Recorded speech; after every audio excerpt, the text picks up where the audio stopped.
Hello guys, we are here with Luka Kapsachilis, who got top card in the OTS championship in Frankfurt with 143 players, and he played Naturia Runick, and now want to show us his deck. So I played Naturia Runick because I wanted to test it for London YCS. So I changed a few builds from the standard, a few cards.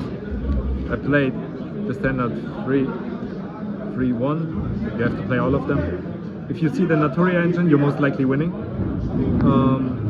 I played free blessing because I didn't play the shuffler any, so you need free because you go through them pretty fast. And then free trap because it's a good discard.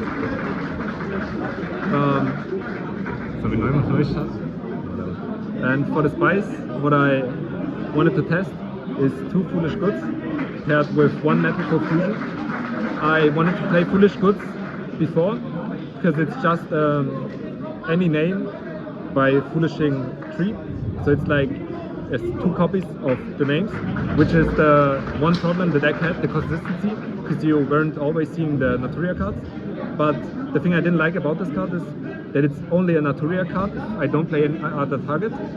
And then I watched Joshua Schmidt's video and he played 2 Metal for Fusion, and I was like, wait, that's perfect. I can just play 1 for the Foolish Burial Good, which makes this card every Naturia or just an upstart if I don't need a Naturia and have too much engine. So I can draw into my Runick cards, which made this card so versatile, and this card is no brick because I can just discard it with Yugen. So this engine was perfect, and it worked out perfectly, exactly like I thought it would. Then for the Runick engine, I played obviously 2 Fountain. You could think about playing free, but you don't have the space. Then 3 tip, the usual spells. And I played 2 Dispelling, because you have to play 17.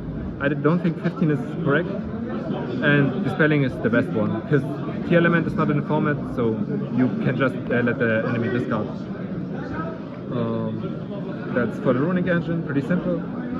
Then I played for non-engine. I played only 5 cards, because I think the theory of the deck should be that you don't need the non-engine to win going second, because if you need more non-engine, you would have to play 9+, and if you play 9+, you could just play another deck that doesn't play the Runick engine and just plays non-engine.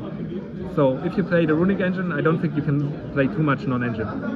I played 2 talents because I thought many people would switch to hand traps, because they just make a rise and keep the hand traps. And going second, this card's pretty good. Going first, I didn't resolve it today, but going second was always insane. And then I played 3 evenly. This could be Nip, but I thought Nip was bad because many people just pass on a rise art. And evenly is good in this deck because you can go into battle phase and then force out Omni Negates if they have a Baroness or something with your Flashing Fire and stuff. So your evenly always goes through. That's for the main deck, 40 cards. I wouldn't change much. I think the engine is perfect with the Foolish Barrel. Only thing I would change is the non-engine, but I don't know what and how much I would change, because I don't think the ratio is that correct. Then for the Excel deck, I also switched up a bit to Puck's list. 2-2, you have to play 2, because my Tecker exists and I don't play the Shufflers. Then Naturia Beast, card is insane. Going first, you're always winning. Barkion to play around evenly. The 2 level 6, you need both. Then Shenying, also insane, because they can't run over your small monsters, they can't run over your Barkion, over your Naturia Beast, or over your Sunflower with banish cards, and you're always banishing because of the Runick cards. Baroness, you have to play Baroness. I like Shenying more most of the time, but everyone is playing Nip at the moment. So if you combo and you don't go for Sunflower, you mostly go for Baroness. I played Baguska, 1 Exiton. So I wanted to test out the new ratio with the links. So I had to make space.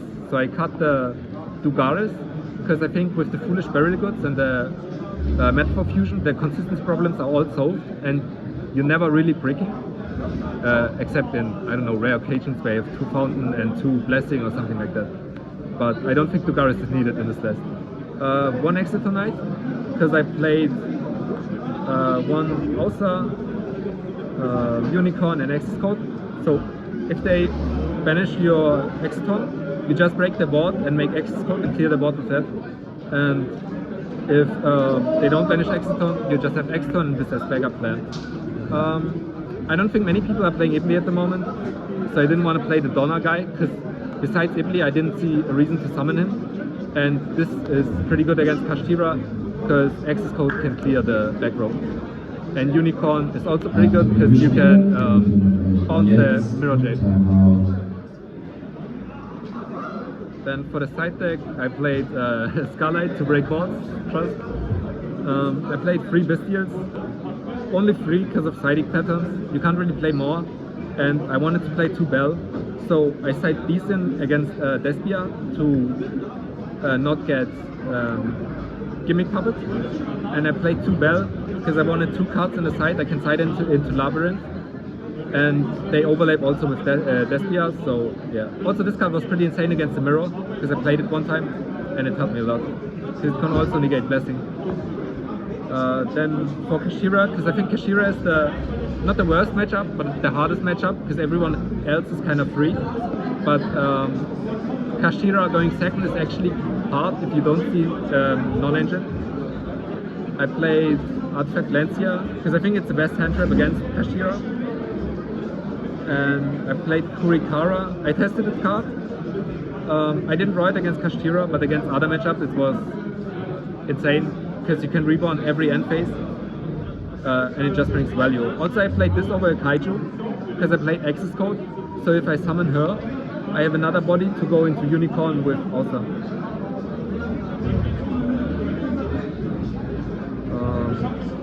And then I played 3 of the Ancient Organism. I think that's the best floodgate for this deck, because you can side it in going second against Kashtira and Despia, because you can just flip it in their turn and then use your Runick spells to clear the board, because they can't do anything.